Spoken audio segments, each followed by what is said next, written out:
Hell is where God says, have it your way. If someone will not have God, then they bring their own hell with them. If Christ is Lord, then he rules over how I watch TV, how I treat my children, how I treat my neighbors. He rules over everything. Oh, you're breaking his heart. No, he's gonna break you. What's wrong with you people? I mean, this is what's wrong with the Christian church today. We don't know who God is. Give us some men who know the truth. Put on the full armor of God and pray, pray, pray, and pray. Officer, you are not engaging in activity in constitutional behavior. You don't know the law, and yet you pretend to represent it.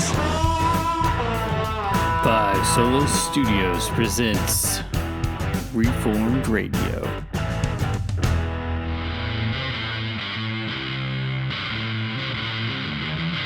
All right, welcome back to Reformed Radio, everyone. We got another surprise for y'all. The Pope of Dad Jokes is here once again. Yes, back by popular demand. I couldn't beat them off with the comments. They just wanted more of Chuck. Bring us the Pope. Bring us the Pope. Yeah. Well, we'll say that the hat is funny. The guy is not. But where's your hat? That's the real question. It's in my closet. Oh, okay. Yeah. You keep it reserved for special Yes. occasions. Yeah. Got it. I understand that. So, because we were sitting here talking about it and we had the Pope of Dad Jokes, we thought we would start it off with another bad dad joke. Can you please give us a dad joke? I'd be happy to. I've got one with a follow-up. So first, so the first one is how many animals did Moses take on the ark? 2.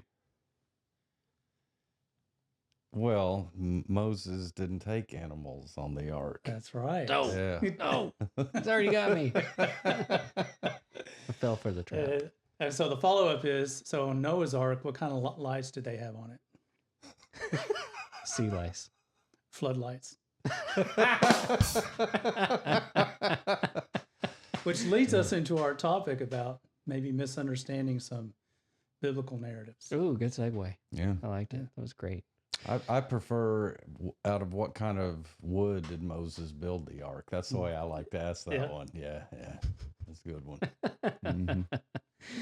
Well, as Chuck just mentioned, we are going to be kind of talking about some of the stories that we heard growing up. And for me, for example, I was in a private Christian school, and so I was with flannelgraphs. You know, I learned through the flannelgraphs. I had Jesus, and they were stuck on there, and they move them around and all that kind of stuff. And I don't know what that looks like for today's kids, like what the equivalent would be, because flannelgraphs were pretty cool, and they just don't do that anymore. Maybe YouTube. I don't know. Probably VeggieTales these days. Oh, that's terrible. Yeah. That's terrible. Yep. That's really bad. Yeah. Sounds like one big 2CV to me. I don't even know what that means. That's a second commandment violation. Yeah.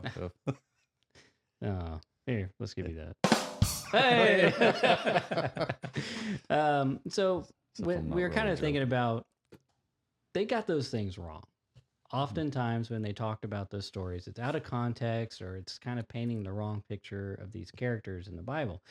So many times we go through, like, I'll go and read my kids from their Bible story, like kids' Bibles, and they just really missed everything. And so it made me so mad every time I went through there. I'm like, my kids can do better than this. And so what I would do is I'd start explaining more and more of what Scripture has to say about it, getting deeper into it, and just kind of throw in what I could and see if it stuck. You know, maybe it is a little over their heads. It doesn't matter. I'm just going to throw it out there because that's what Scripture is about. And I don't want to soften it and neuter it just because my kids are younger. And so that's kind of what I wanted to do today, is kind of talk about some of those characters and kind of bring them into light and maybe add a little bit more context to them. Or if we have any additional insights to something, maybe bring that up as we talk about it.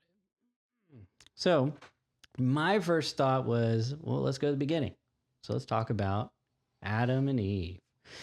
So what did they get wrong about Adam and Eve? When you think back about the flannelgraphs, Or in the, I know you weren't a kid during that time. So what was it like? And what do you think is being missed from the current narrative now? Any thoughts? It seems to me it's always revolves around the apple, or about what the fruit was, which is really not the point of the story. Right. Yeah, that's true.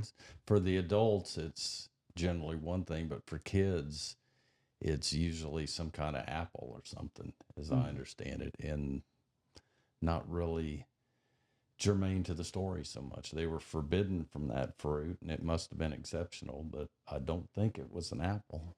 And that's generally, as I understand it, what kids come away with. Yeah, and that's why they don't want to eat their apples, right? Well, it's Adam and Eve, can't do that. One of the things I typically see missed is what happens right after Adam partakes in this, and they're caught, right? Jesus comes and he's like, where are you? I'm here to walk with you. And what does Adam do? He blames Eve, right? Yeah. He said, well, it's her fault. This woman you gave me. She's the reason this all happened. And I think one of the things that gets missed when we don't talk about that is how Jesus didn't do that. He redeemed his bride. He took the place that really what should have happened is Adam should have said, I screwed up, she screwed up, let me take it. Let me take over let me take the punishment for this. Redeem her. And that's not what happened. And that's why Jesus comes later, and he does do that, which is awesome. But if we're not talking about that, that's a missed opportunity from the whole narrative that we're going to entirely skip over. And so when we get to Jesus, you don't make that connection. So those are the kinds of things that I try and think of when I'm telling my kids the stories. And that connection's right there in verse 15, isn't it?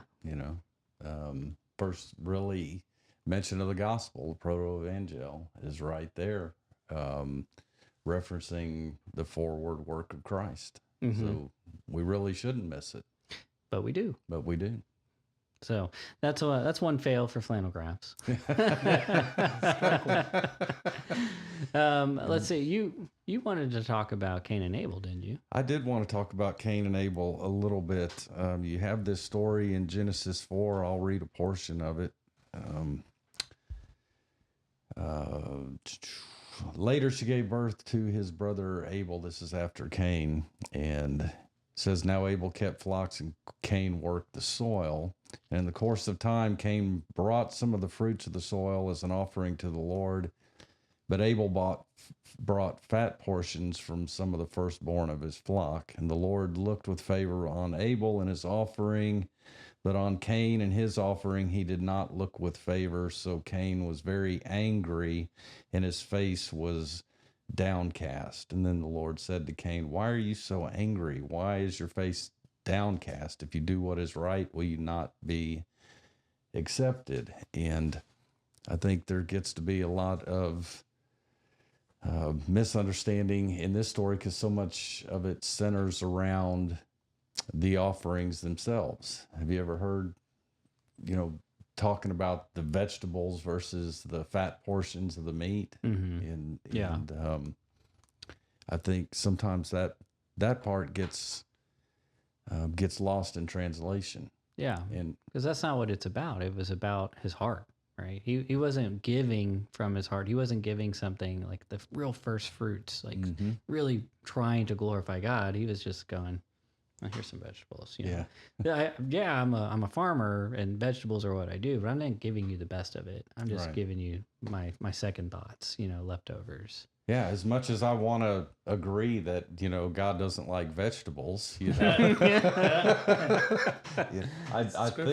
think that kind of misses the point. And there's a couple of good hermeneutics here for us, I think, and that's the difference between narrative passages and more didactic teaching passages. And whenever you encounter a story or an account, I should say, in the narrative passage, you ought to try to bind it up with a didactic passage that says, here's what was happening, or here's the result of it.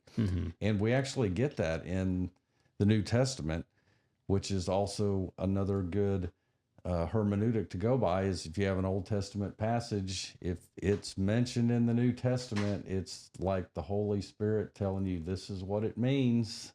Because he's the best interpreter of the Old Testament there is. Yeah. And this one shows up in Hebrews 11:4. By faith, Abel offered God a better sacrifice than Cain did, and by faith he was commended as a righteous man when God spoke well of his offerings. Mm-hmm. So it was that his offering was offered by faith. And you see the difference in Cain's reaction, where he's downcast and he's just mad, about it. And it's not offered with a faithful heart like that. Yeah, that's true. Mm-hmm. And that's kind of changed the context, right? It does. Yeah, and it changes the meaning for it. And that's why it's important that we bring context. I don't think it's too hard for kids to understand that. I don't either. Like, I know they're not going to fully get everything. Like, my 5-year-old doesn't get everything, but that's enough. He's going to learn some of that. He can put the pieces together. Mm-hmm. We need to remember and try to treat our kids like they're more intelligent than we think they are. Right. Just because the culture wants them to sit in front of 5 minutes of some kind of entertainment, and that's all they can handle. Mm-hmm.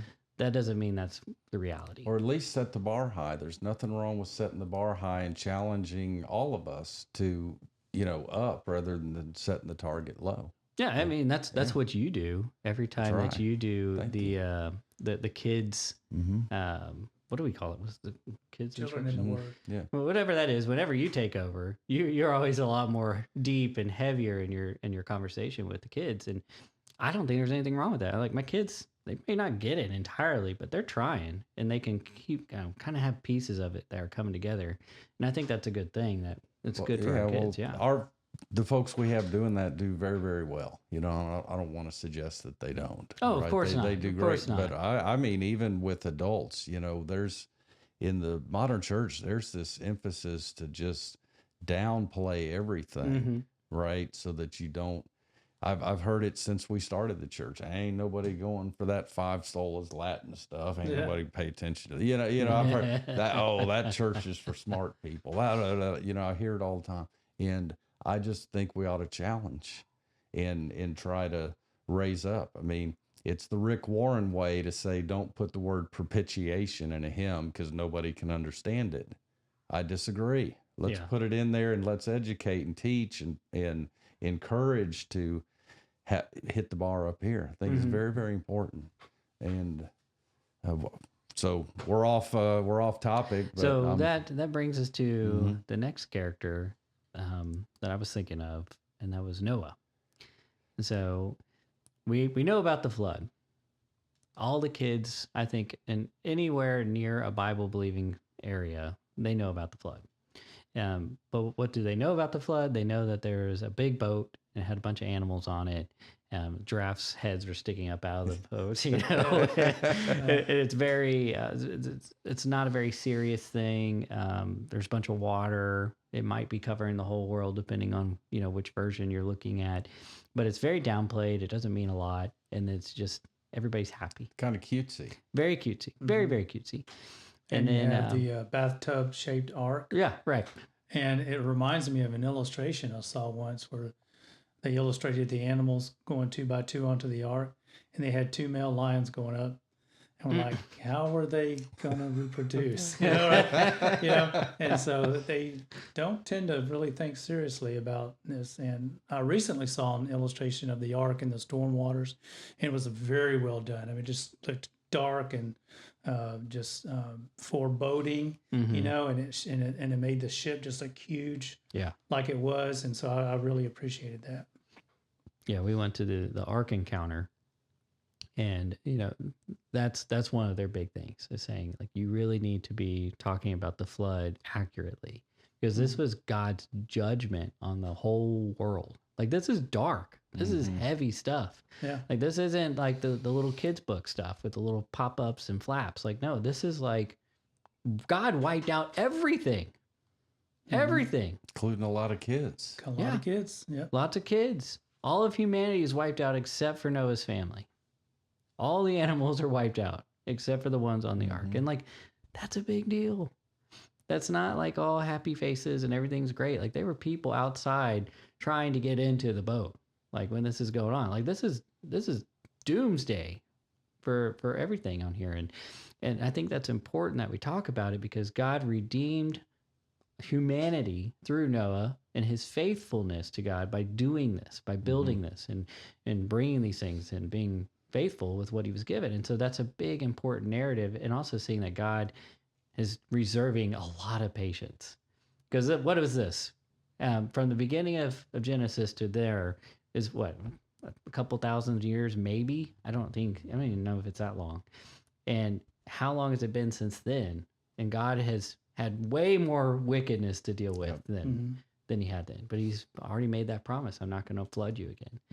And then he gave us Jesus, So I think that shows a lot about his character. Who is a type for the ark. The ark is a type of Christ, right, that we are saved in. Yeah, that's good. And so, yeah, that's one of the things that we need to be careful of when we are teaching it and talking about it with our kids, like especially our kids. Like, it's not this hipsy dipsy, all this good, wonderful stuff. And so we talk about it with them, and going to the Ark Encounter was such a great experience. I hope to go again once my youngest is older, to do it again, because it was just so cool. But they have like this, I'm not going to say, it's not a shrine, but it was kind of like this area of just all the kids' books that they make about the Ark. And it's ridiculous, because it's just all this goofy, kidsy things, and really downplayed the whole thing. So, well, speaking of animals, what do you call it when a cow spies on you? I don't know. What do you call it? A stakeout.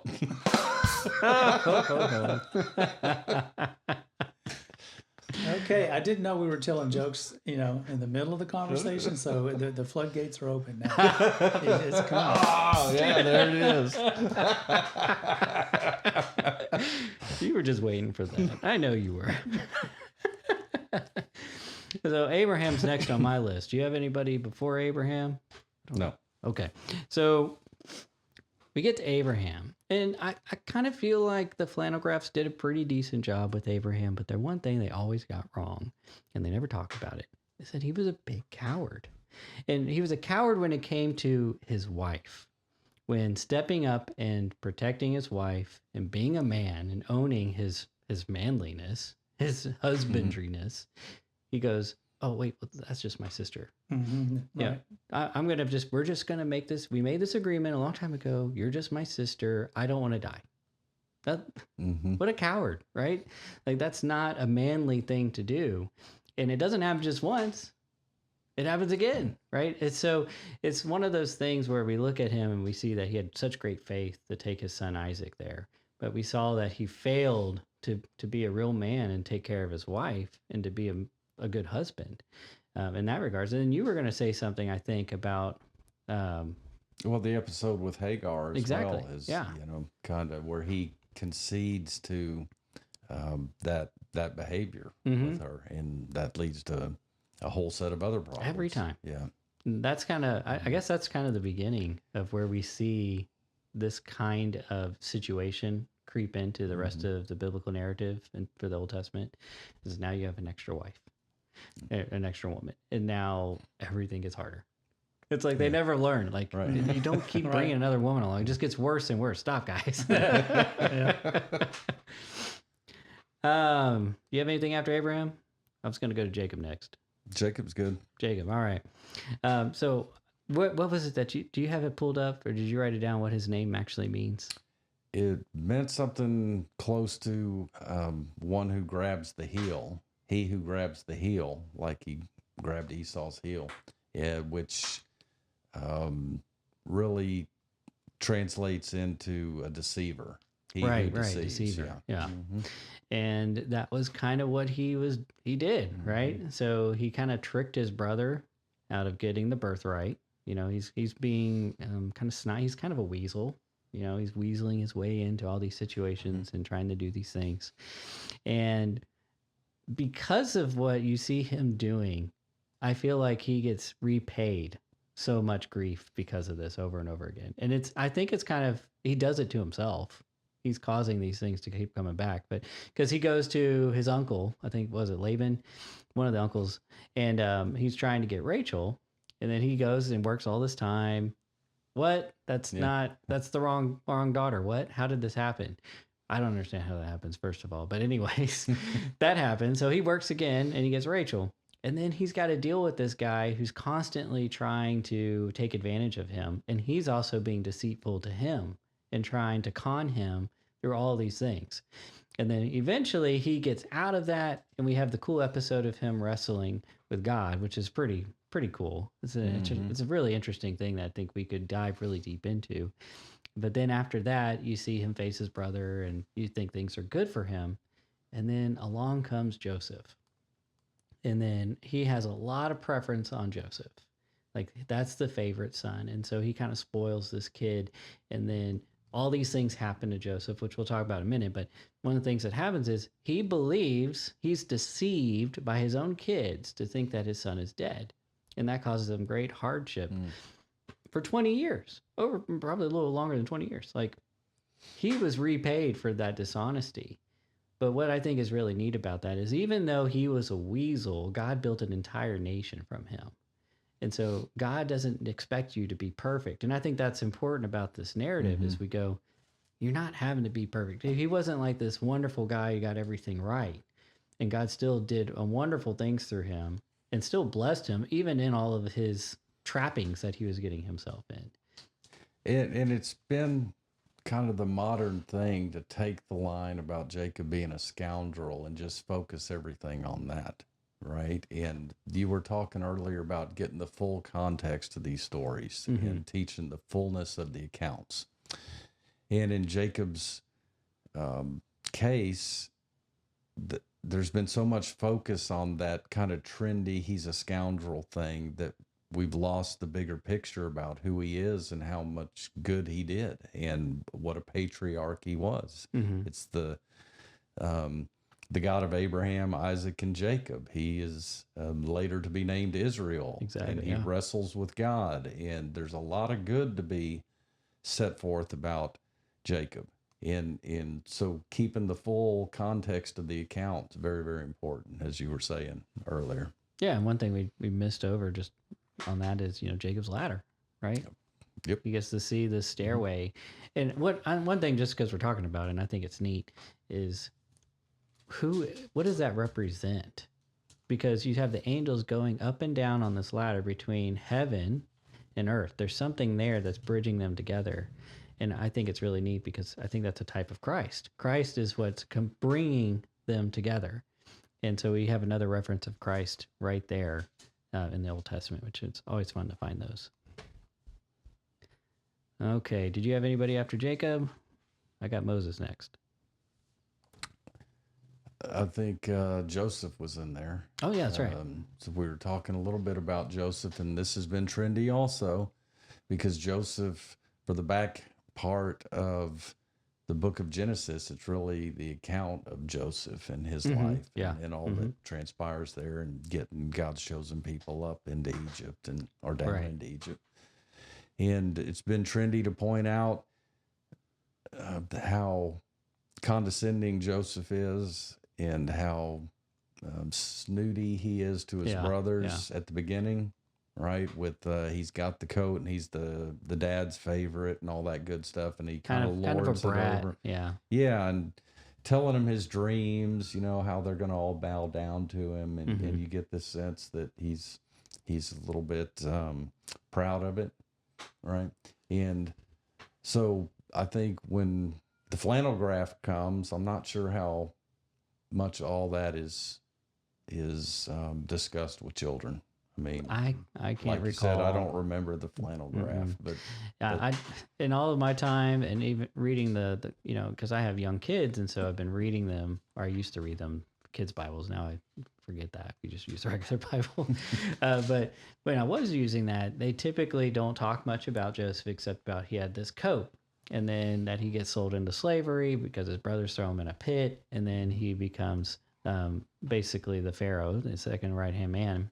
And that's kind of it overall. You don't really see all the things that happen in between, all of the conditions of what brought him into it. Sometimes, not every time, but sometimes you'll hear the final, the real big statement that God used this to save everyone. Although you meant this for evil, God meant it for good. Sometimes they might bring that in. And that's a huge, devastating loss right there, that you're not bringing that in. And that's the point of the story, is God allowed these things and orchestrated these things to happen to save his people. He saved Israel through Joseph going into slavery and then ultimately becoming the man who's going to have the vision, be able to interpret the vision for the king, the Pharaoh, and be able to save all of the people through the droughts that were coming through. And his people, and bringing them into, I was just listening to it again, and it's like, it's crazy how much Pharaoh is just pouring out his riches on top of Joseph. So we're giving you the best of the land. Go spend everything you need to take care of this. Like, there's nothing being withheld from Joseph. He has so much favor with the Pharaoh. And that blows my mind, especially because when you get after him, you see the next Pharaoh who hates them and wants, to enslave them all. And so it's just a huge contrast between God's favor on them and what they're seeing and how things are working through it. So you as a father, let me just ask you this right quick. When you're discussing that with your kids and you get to the account of Potiphar's wife, do you gloss over that, or do you find a way to, how do you deal with that? Well, that part of the account? Because I just literally did this story with my kids. And I was doing it in mixed company with them. So my youngest doesn't understand any of that. And my oldest now does. And so I was kind of like, well, I don't really want to go into that through this. So I kind of glossed over it a little bit with that and went straight to the next part. But what I want to do and was intending to do is talk to my daughter specifically about it and kind of go over in more detail with it. And so she can start to figure it out and see what's going on now that she's educated in that.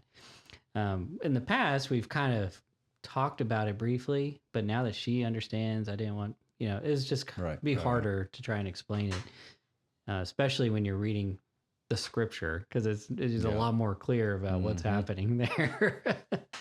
So from a parent's perspective with young kids, there are things in scripture that are hard for kids to understand, and that I may not be ready as a parent to teach them yet. For the most part, I try to read it as is, but there are times where I'm like, okay, well, I don't think he's quite ready for that yet. We'll move on to the next thing, and then we'll be revisiting this because we reread the Bible all the time. So we'll make sure we hit it when he's a little bit more mature, or she's more mature, or whatever the case is. So I think it's okay to practice discernment there, but just we don't want to move and reduce the context. I don't want to lose all of that. I still want to bring that in. And so I tried to bring that in, even though we didn't have that particular part of the story with Potiphar's wife. We still had, he was in prison, and he was in prison wrongly, and why is what's going on here? Continually getting everything that could happen wrong to him is happening wrong to him. Right. And so that's still the driving force of the narrative that I made sure I kept into that particular story. And I think also what we see with the Joseph narrative is like, and you quoted it, it's like, you meant it for evil, but God meant it for good. And this is a great way to sort of introduce our kids into God's sovereignty works along with men's will, right? It's not like God forced his brothers to do that, right? They did it of their own accord, but God was still in control of all that was happening, and he had it for a greater good. Yeah. And then we can then zoom out and say, yeah, we can see all of the bad choices that people make all throughout history, and all the sin and the chaos and the hurt and destruction that it causes. But in the end, it's going to be for good. Right. Which we have promised in the New Testament. And that's exactly what I was talking to kids about last night as we were going through that story is, it's God works all things for good for those who love him and are called according to his purposes. Those who are seeking him and driving towards him, God is working these bad things for your good ultimately. And so I was talking about, like, sometimes we go through really hard things and we don't understand. Sometimes we think it's unfair. Joseph could have been sitting there going, why me? Why me? Why me? I was dad's favorite. What happened? You know? And then you get to the end and you go, because God had a great and glorious purpose for you. And he's really blessed. In this case, he blessed Joseph's later part of his life unimaginably. So it was worth the going through all of that to have what happened for him and being able to redeem the people that way. But yeah, you're right. I mean, if you're not talking about that, you're missing that narrative, and it doesn't mean much. So yeah, that talks about anything else about Joseph? No. Okay. Didn't want to miss anything here. So that brings us up to Moses. So right after all this happens, hundreds of years come by, Israel's grown so large, and now you have a bad Pharaoh and then Moses. So what do you know about Moses from the Bible stories? For me, it's a little baby in a basket, right? He's thrown in a basket. You don't even necessarily know why. Sometimes they don't explain it. It's just he's in a basket. Why is Moses in a basket? Don't worry about it. You know, he's just in a basket. He's floating down the river. The princess finds him, and then later on, he stands before a bush, and we don't always know why he's now in front of a bush. Like, why did he leave? Like, what happened? And so you kind of miss so much of what's going on in between. So do we want to elaborate at all about what just happened? Why is he in the river to begin with? You don't want to elaborate. I'll elaborate. I know exactly why he's in the river. It's no mystery to us. It's no mystery to us. Right. So he's in the river because the Pharaoh is trying to kill all the baby boys. Like, we see this again in the Christmas story. That's right. And this happens first here. And I think it's important that we are willing to talk about that. Like, these are hard things. Like flooding the earth, that was a hard thing to really deal and grapple with, that there's death and massacres. So you're going to teach your kids sometimes it's okay to lie, because the midwives, kind of when... And sometimes, and we talked about that. We talked about it. Like, it's not always wrong to lie. And that can bring up that whole conversation that you can now have with your kids. Like, these people were lying to protect these babies. Was it okay for them to do that? Absolutely. Especially when preservation of innocent human life is on the line.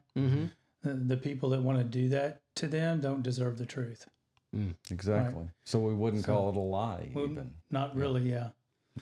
Lying is telling an untruth to get something for yourself, or to keep yourself from getting into trouble because you did something wrong, right? It always comes back to a heart issue, right?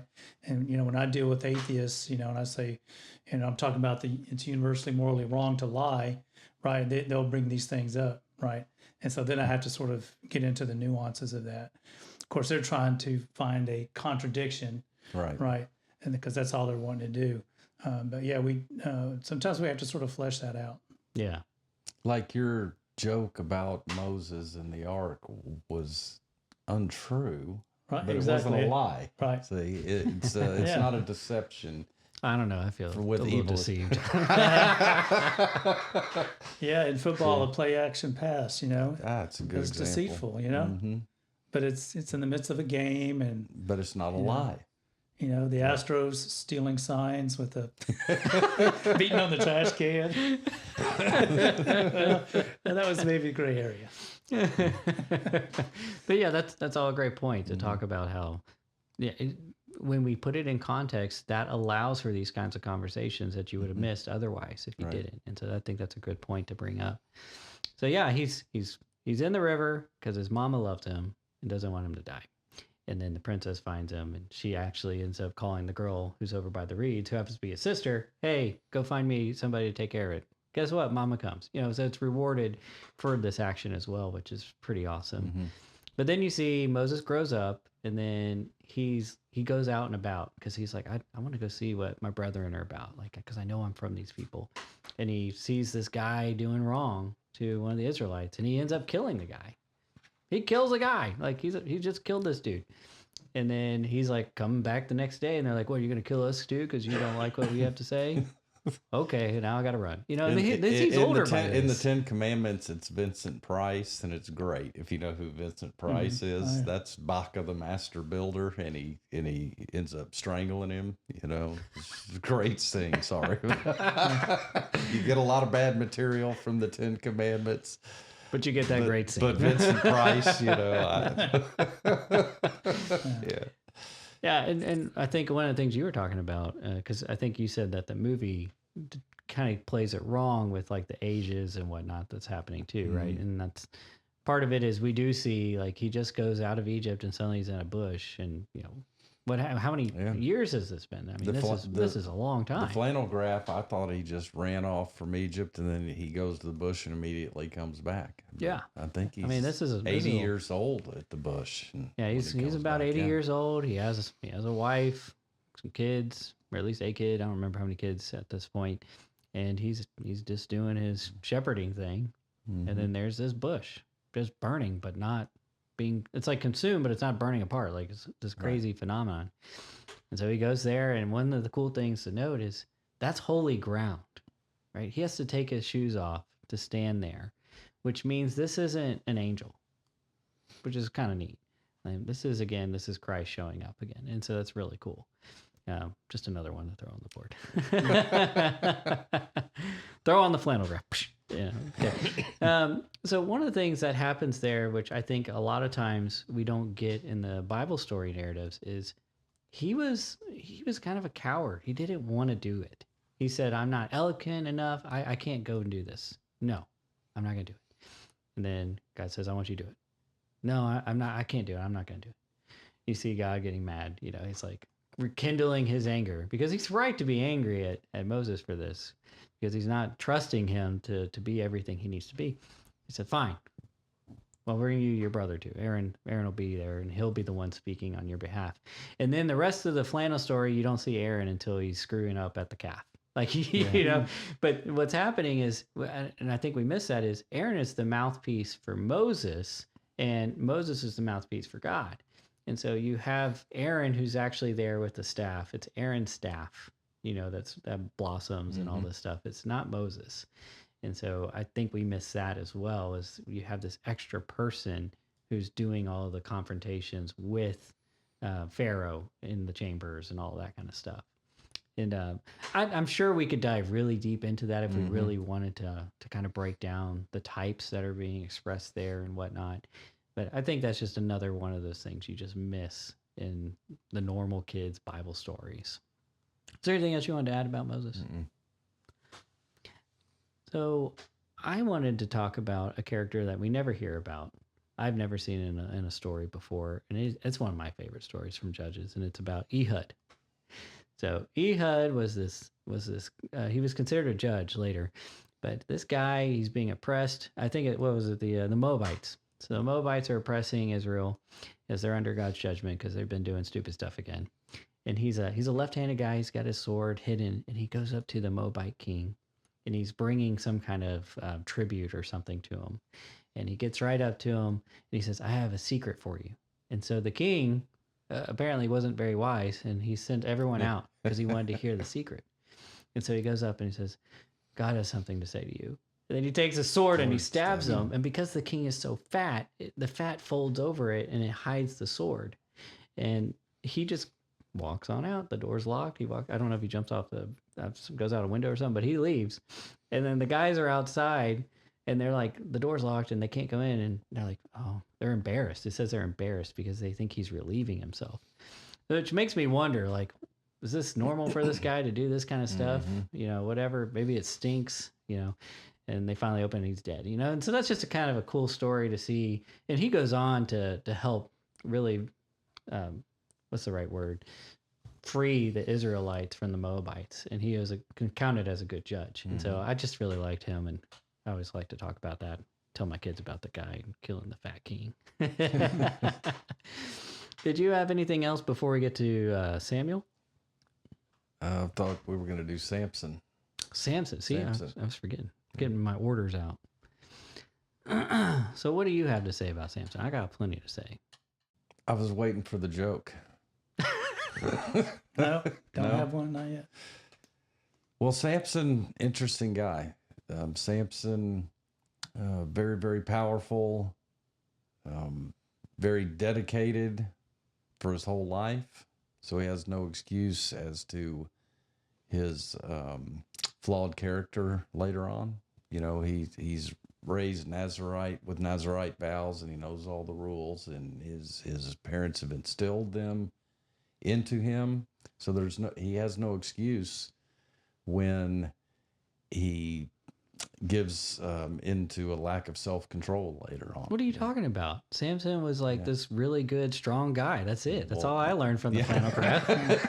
Exactly. So the Flannelgraph shows a big, strong guy with the jawbone of an ass, and he, how many guys did he strike down? 1,000 one time. Yep.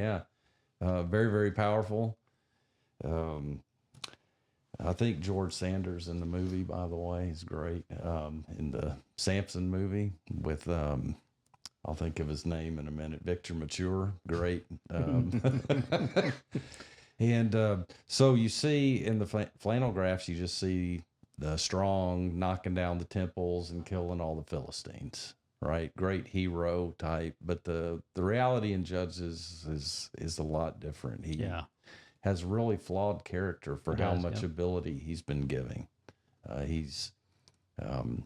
It's fitting, I believe, in the narrative that his eyes are poked out because the eyes are a source of a lot of his trouble. He sees things that are pretty that he does know that he shouldn't have. Yep.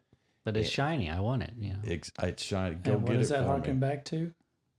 Genesis. How so? In the garden. Mm-hmm. Yeah, not apple, right? The fruit, right? There was, delight to the eyes, and that's our recurring theme as fallen humans over and over and over again. Yeah. Yeah. And that is a good thing to instill, good lesson to instill in your children if you're going through. That's a greater context, that will serve your kids well, just above that. This was a great, strong man and a hero in the book of Judges, which he is. But that you can see what the lack of self-control gets you. I think it's important to see those flaws. Yes, and it's very important to get that. And how you shouldn't deal with certain things, right? Yep. And what those actions... I think the overarching theme to all of these is God doesn't usually save you from your consequences. Right. He saves you from your eternal consequence, but he normally doesn't take away your earthly consequence. And these are all things like these guys do these dumb things, and now they have to pay for them in this world. They have to deal with the consequence of their actions, like Jacob being deceived. You see Moses. He didn't do everything he was supposed to do. He didn't trust, and so there's things that happen because of that. And then you see with Samson. He's not really valuing the great gift that he has, and so he loses it. And he loses his eyes, and he gets humiliated, and all of those things. And later, God gives him strength back for that one that he can, destroy and kill more than he ever killed in his life, which is great. You see him being a hero, but you don't see God rescuing you from your situation. And I think that's something that we need to keep in mind and teach our kids too. Like, you don't want to do stupid things. Like, don't do this thing, because if you do this thing, this is going to be the outcome. Yes, Christ can forgive you, and Christ will, make a way for you and take it and send it to as far as the east is from the west. That's great, wonderful, absolutely glorious news, but you still are going to deal with the consequences. I can't take that away from you. And that's why it's important that we don't do these things. These are our examples, right? And instilling in our children that decisions have consequences, always. And I like watching the police body cam videos. They're arresting these people that have lived a life of making foolish decisions over and over and over, and their lives are just tragic. They have like nothing to their name, or they're just strung out, addicted on drugs, violent, can't think straight. Right? It's all because of decisions. So. Decisions have consequences. They do, yeah. And most sin is very, very pretty at the beginning.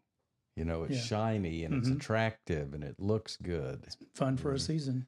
Fun for a season, exactly. But as Admiral Akbar says, it's a trap. Yeah. That was pretty good. It is. Yeah, and I guess we can move on from there. I think we've got Samson down. That next brings us to Samuel. See, I was a little off. Unless you got any more judges that you want to talk about. Because we could talk about, Deborah and all of that. I don't know if you wanted to. Did you? I had Jonah was the next on my list. Well, let's anything do Jonah. up to Jonah? Let's do Anything Jonah. up to Jonah? I mean, there's the obvious on the flannel board, which is the whale, right? Right. You know, it's just, but we know it's probably not a whale. It's a great fish, right? But that's not what I had to talk about. What I remember from the story was that the great fish is Jonah's punishment, right? Like he was doing the wrong thing, and so God sent a fish to punish him. And it's not the case. Okay, the punishment's the sea. So let me read a little bit from Jonah chapter 2. From inside the fish, Jonah prayed to the Lord his God, and he said, "In my distress I called to the Lord, and he answered me. From the depths of the grave I called for help, and you listened to my cry. You hurled me into the deep, into the very heart of the seas, and the currents swirled about me, and your waves and your breakers swept over me." So there's the punishment in the story. It's not the fish, it's the sea. And to the Jew, the sea was a horrible place. They're not seafaring. The sea is this swirling chaos to the Jew, right? And there's scary things in it, and if you stay out there too long, you're going to die because you can't live in it. Okay, the sea is a horrible place. When you get to the book of Revelation, what does it say about the sea? No more. And there was no more sea. See, because the sea is the chaos, and God has finally defeated the chaos monsters and all the chaos of this world. It's the sea that's the punishment. They throw him overboard. He sinks down, and he knows he's dying. And what does that make the fish? God's salvation. See? God sent a fish to save him. Now, like you guys have been saying, doesn't save him from all the consequences right out of the gate, right? He's got to stay in there 3 days, right? Okay. But the fish is God's salvation. And I think that's one of the things in the flannel board story that does not come out. Oh, absolutely not. Yeah. Yeah. And it's very, very important. That fish is a type of Christ, just as Jonah was in the heart of the whale for 3 days. Christ is in the heart of the earth. Christ is in the heart of the earth, see? And that's God's salvation for his people, even when they're disobedient. The sovereign God will have his way. Hey, you're going to Nineveh, okay? That's the way it is, all right? You can try all this stuff, do it all, but you're going to Nineveh, okay? If you have a calling on your life, you're going. But it's also such a great and beautiful picture of the sovereign God and his love for his people, that he provides a way of salvation for them, even when by their own sin they have cast themselves into the chaotic and horrible. And I can't help but think, as you're talking about that, is all the while, he's kicking and screaming, but being saved while he's kicking and screaming. Yeah. What a great example of what God does when he rescues us. Exactly. We're kicking and screaming against him, enemies of him, of God, and he still rescues us from that. Like, how awesome is that? Yeah, and so Jonah finally gets it, okay? "But I, with a song of thanksgiving, will sacrifice to you. What I have vowed, I will make good. Salvation comes from the Lord." See, he gets that inside the fish. "And the Lord commanded the fish, and it vomited him onto dry land." See? Beautiful, beautiful story in Jonah, one of my favorites, but doesn't always come through well on the flannel board. Yeah, and one other thing I like to always note about is what happened to the men that were on that boat. They turned to God. They were saved because of this, which is, I think, super awesome, that in his disobedience, because he was disobedient, he got there, he got onto the boat, he dragged all these people into this terrible storm. They finally throw him off, which they didn't want to do, but they finally did because he convinced them. and God saves them. Not just physically, but they turn and worship him. Like how cool is that? And so I just think that's kind of a neat thing I like to tie in. But yeah, I think that's all super helpful. Do you got something, Chuck, or I was about to go to Samuel now? No, I just think it's great that the fish spits him out and he goes to repent, and they do, right? Yeah. You know, right. Pretty good visual, I think. Yeah. I thought there was going to be a dad joke. No, I've got y'all on eggshells, don't I? On what? On eggshells. Yeah. I've got one. You got one, It's brewing? covered. Yeah. It's covered. So Samuel.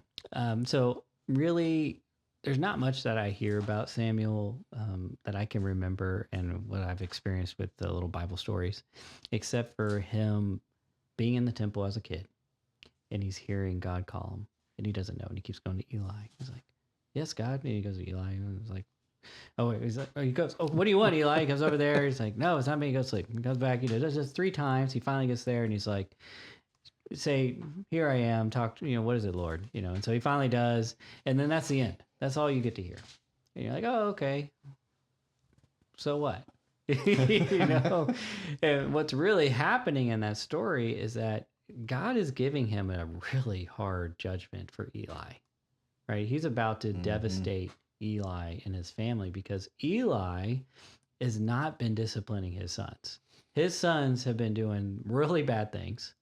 And he knows about it, and he hasn't done anything. He hasn't done anything. He's neglected his duty to take care of God's people, and now God's got a judgment, and he's coming from this boy who's just now hearing from God in the temple. And so it's interesting when he finally tells Eli, because Eli's, "Just tell me, boy, I'm gonna, whatever."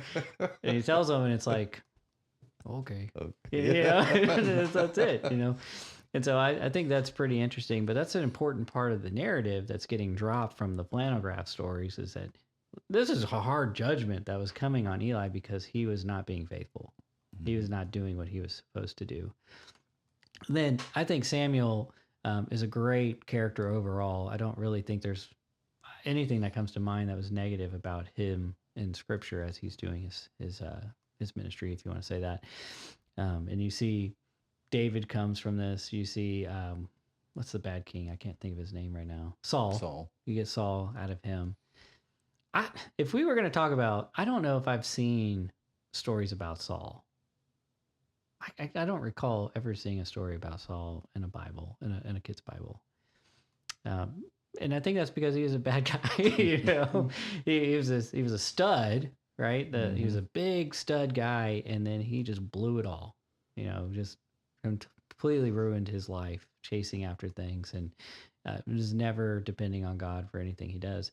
And that brings us to David, right? And so we have the most popular story, I think, maybe besides Noah's Ark, the most popular story is David and Goliath.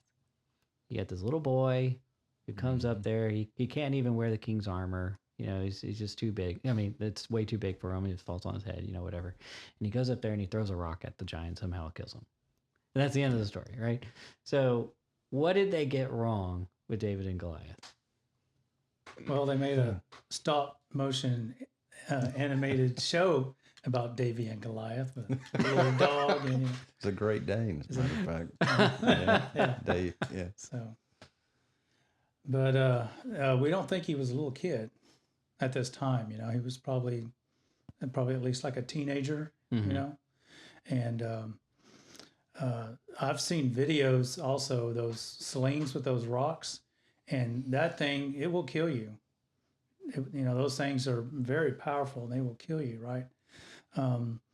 And so that's, what I understand. He just wasn't a kid. It's often misportrayed as. I mean, he's ruddy and handsome, the Bible calls him, And so where Joseph, I think, was 17 when he was sold into slavery, David's probably around that age, or 17, 18, somewhere around there, but very athletic, because those slings are not easy to use.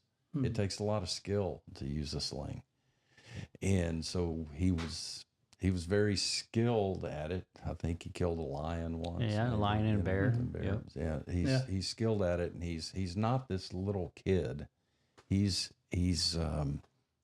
It's a young man. Young man and able. That doesn't take away from the miracle. I mean, it's but he knew what he was doing when he went and got 5 smooth stones. He knew what he was doing. Does not take away from the miracle at all. Goliath would be hard to kill with a sling. No, I'm sure. I'm sure he's wearing armor and his helmet and all that kind of stuff. And it went bam, right in the head anyways. And then what I always like to tell my kids is he went over there, took Goliath's sword, and cut his head off with it. Cut his head off. He cut his head off with his own sword, which was huge. Mm-hmm. And that ended up being David's sword later on that he uses. So that's kind of cool too. But I think that's important to have all that in the narrative. Like this is a man who's standing before a giant, right?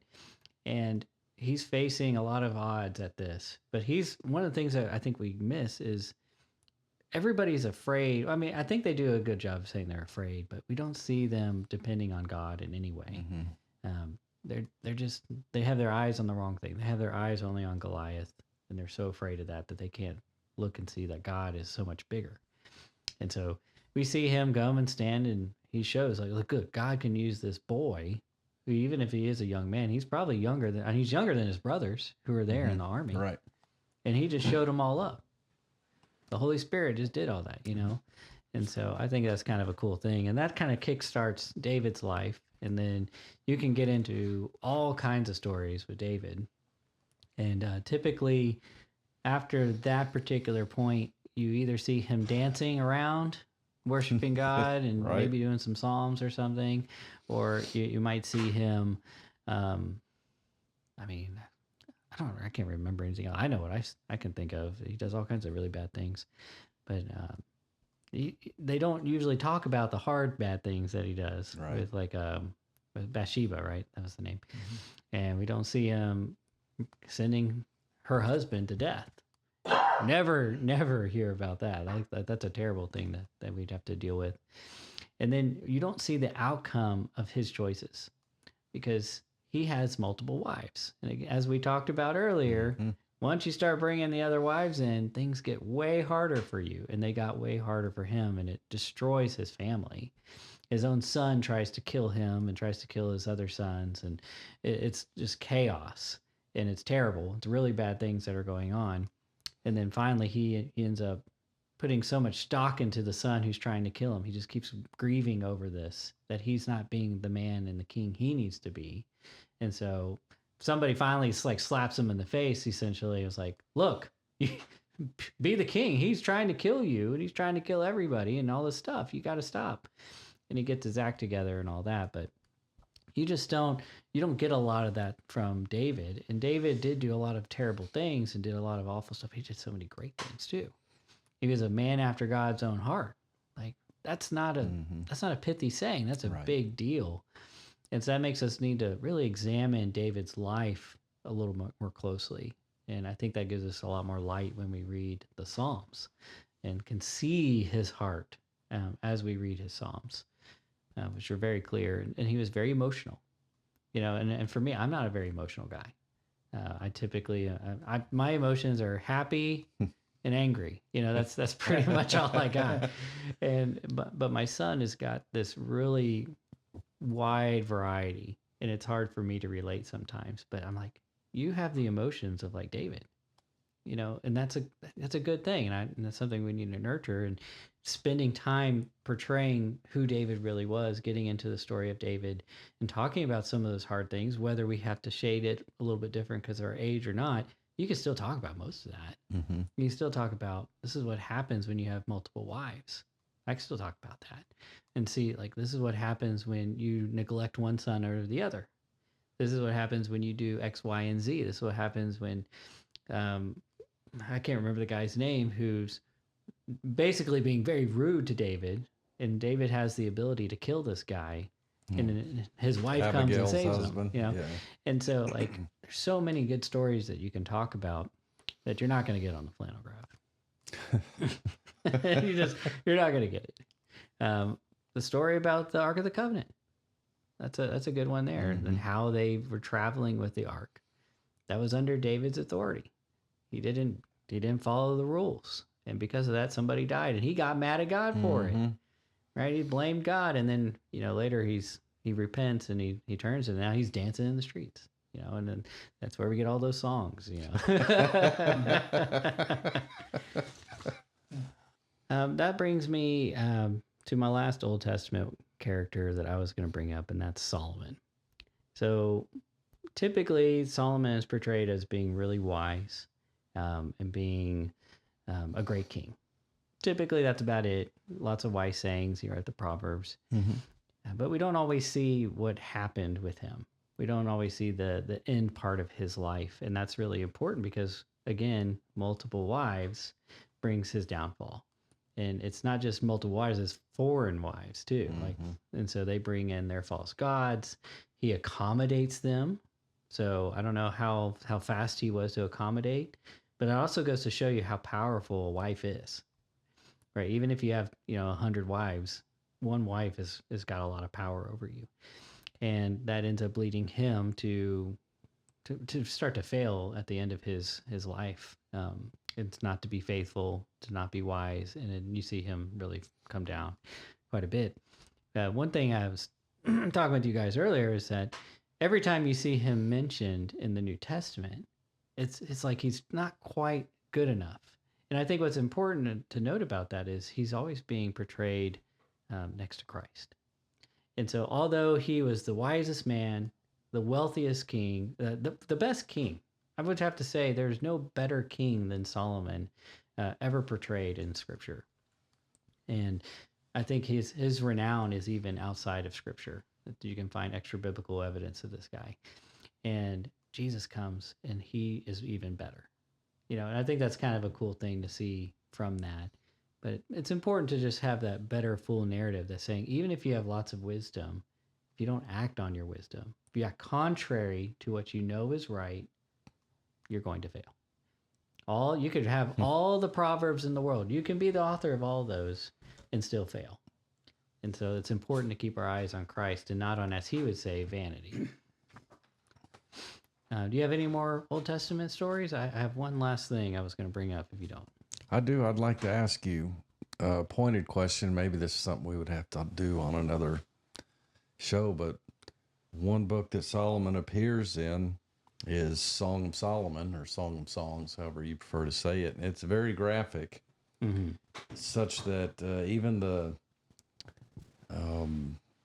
old rabbis and the old Jewish traditions would allegorize the book, okay? And when it came to the Christian church early on, it allegorized the book. Everybody allegorizes the book. This is the song, a love story about God and Israel from the Jewish perspective. From the church's perspective, it's about Christ and his church, because nobody wants to deal with well, I shouldn't say that. That's a pejorative. But it's difficult or uncomfortable to deal with the words as they actually are. And there's not a lot for us to go on, but I favor the literal reading of it, that it is about marriage and a good sex life and all of those things. So how would you approach that with your kids? Or is this age appropriate and you would deal with it later? So it's funny that you say that, because my daughter started reading the Bible. Once she started being able to read, she wanted to read her Bible, and so she reads it at night, which is super awesome. But she just started reading all these different things, and she said, "I'm reading Song of Solomon." And I was like, I know she has no idea what's going on, but I'm like, go for it, go see what you can glean from it as you read through. But I haven't gone through and tried to explain any of that beforehand. But now that she understands what sex is, that's something that I would like to go through her and kind of have her read it again and see if she can start to put those pieces together now. Because when you read the Bible, especially the Old Testament, it is full of all of that. It is full of sex. It is full of some fairly graphic stuff that, if you have understanding of, like she has an understanding of now, she might be able to pick up on that kind of stuff and start to see. And now we can talk about the consequences for sex outside of marriage. Now we can talk about consequences for rape. Now we have an understanding of what that is, but beforehand she didn't.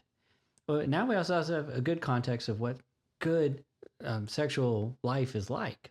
she can see that in the Song of Solomon. So she's starting to put the pieces together, or see that in marriage. And then it's not this weird, icky thing. Like as you talked about, we kind of maybe want to talk about this later, but from our perspective, we decided we didn't want it to be this weird thing that we hid from our kids. Like we talk about sex, we didn't really talk about what it is until they were older to understand it. But it's not like we didn't ever use the word sex. And it wasn't like we had code words or anything. We tried to be very careful not to have code words, because then that's creating this sense that this is weird and wrong. And that's something I grew up with. My parents didn't talk to me about it. And so when I finally learned about it, it was really weird. You know, it was this weird thing, and it was harder to deal with. I want my kids to have a normal, natural understanding of it. And so when they do get married, it's not this weird thing that they have to overcome, this strange thing. It's almost like if you don't drink, right? If you don't teach your kids about alcohol, when they finally get to have alcohol, they don't know what to do. Or the only thing they've learned how to do is learn from their friends, the media, whatever, and they go and they go dive deep into it, and they have hangovers and things aren't very good. But if you can model it and try to explain things and teach them before they get to that point, you have a better chance of them not going off the deep end. And so that's kind of how we approach that too. It's just talk about it as we can, as it's age appropriate. I don't shy away from letting them read it by any means. If my kid wants to read, and my kid's like 5 and he wants to read, I don't care what he's reading in the Bible. Go ahead. I want to see what you can figure out and learn, and we'll talk about it. But for the matters of sex, and as far as Song of Solomon, that was kind of our approach. Is I'm not going into this as a family study with them, but after she's more aware and like she can understand some stuff, I'm happy to go through it with her now, especially with mama around or something, so we can talk more. But that's our approach. That's the way we do things. And so we just try not to make it weird. It's not weird. It's a wonderful gift that God's given us. And so let's not be ashamed of it. And let's not be like the church has been ashamed to talk about it. You know, it's a good gift to us, and let's not make it the old Pentecostal view that you can't do that. You know, it's kind of the shameful thing one time, and you just, Don't even think about it. Just have it so you can have a kid, you know? That's not what this is. Does that answer your question? Oh, yeah. Great. Do you got anything else before I go to my last one? No. All right. Last one, Jesus. How many times do you see Jesus on a flannel graph and he's just surrounded by children? He's just this wonderful, never says anything quite even slightly aggravating to anybody. It's just this, he just shows up and he's perfect and he's saying all these wonderful things, but for some reason people don't like him and they kill him. Like we're missing so much of the narrative if that's all you know of Jesus, because what he was coming and doing was he was saying really hard things and condemning the Pharisees. He wasn't just simply saying, hey, you need to love God. No, that wasn't it. You know, it says you're a whitewashed tomb, right? You're full of dead men's bones. You're filth. You're like John the Baptist said, you're brood of vipers. Like these are bad things, and God is calling them as it is. And he's flipping tables, making a whip, like saying your father is the devil. Your father. That's hardcore. Yeah. That's why they were angry with him. It wasn't just that he was this really nice guy. Well-groomed and, you know, all this stuff. Yes, as I've heard it, he's the blonde-haired, blue-eyed, Caucasian surfer Jesus wearing a woman's nightrobe. Yeah. No, not my Jesus. Right. And so, again, context is really important, especially with Jesus. Like, you got to get Jesus right. And flannelgraphs have, unfortunately, notoriously been wrong about this. And so, as you are raising your children and as we are talking about biblical things, use the full context. Talk about all of it as much as you can, as much as you think might be age appropriate. And honestly, I'd say push the envelope. Go a little farther. You know, your kids aren't stupid. Challenge them. Try to push more on them and see what sticks. If it doesn't, great. You'll get another chance to do it again later, and maybe it will. That's it for me. Y'all got any last words? Well, I'll say that 2 points from this is that first, the Bible does really give a good contrast between all of the heroes of the faith and how they've been flawed, right? And then you alluded to this earlier, that then we get to Jesus, he has no flaws, right? And so I think the Bible's the only religious book that does this, right? It presents the flaws of their heroes, right? And that's because humans are flawed and Jesus isn't, right? But the next point I'm thinking of is that we as adults these days, we have a flannelgraph right in front of our eyes. They're called movies. Yeah. And TV show series. What's the big one out now that's been around for a few years about Jesus and The Chosen? The Chosen, right? Yeah. And so, I have somewhat recently come under the conviction that I don't want to watch movies portraying Jesus, because I do think it is a second commandment violation, right? Because it's you don't know if that's really what he looked like or not, right? And so that could be putting forth a lie, as we talked about, right?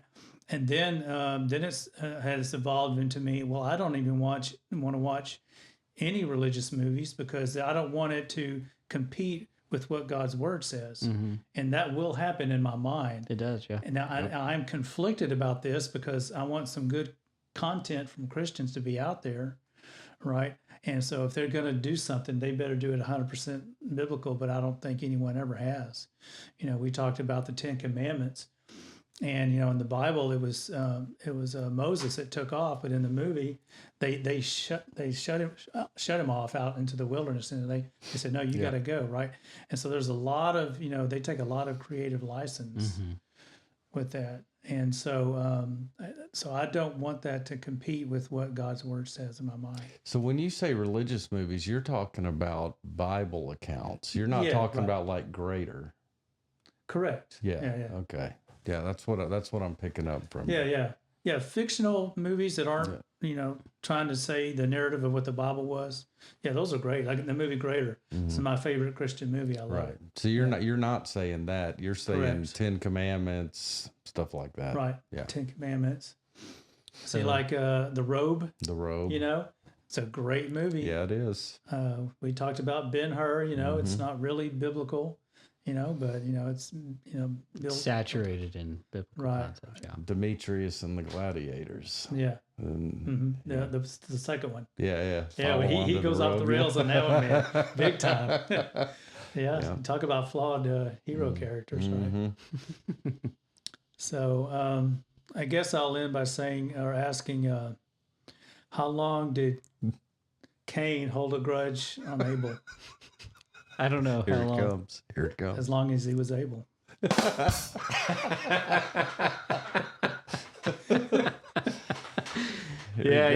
been holding that one. I have. Yeah, that was right at the beginning. You're like, oh, I gotta save this one.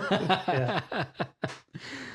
Well, that was fun. I'm glad we got to go through that, and hopefully it's beneficial for others that have been watching. But yeah, till next time. Thanks everybody. Have a good week.